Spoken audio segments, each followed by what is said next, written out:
everyone, welcome back. Today I'm going to show you how to do a bean plant shove it.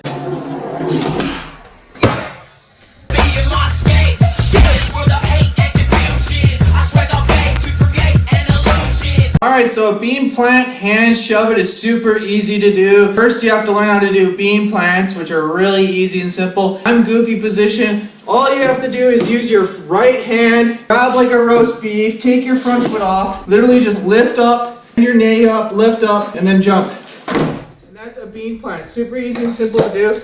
Just put down, lift, and jump. And all you have to do for a bean plant hand shove, same thing. While you're lifting up, you just hand shove it. You're using your hand to rotate the shove it. So all you do, roast beef grab, foot down. You're gonna lift up and while jumping, your hands gonna rotate the board and plant. It's super easy, super simple to do. Anyone can learn it in a day. You just roast beef, foot, grab, jump. I recommend practicing this standing still, just like this, and then doing it moving. You can grab roast beef, put foot down, lift, or you can do it real quick. That's how you do the bean plant shove it. Super simple, super easy. Give this video a like if it helped you out. Comment down below with some more trick tips. Click that subscribe button for more. Thanks for watching, everyone. Go out and practice those bean plants and bean plant hand shove-its.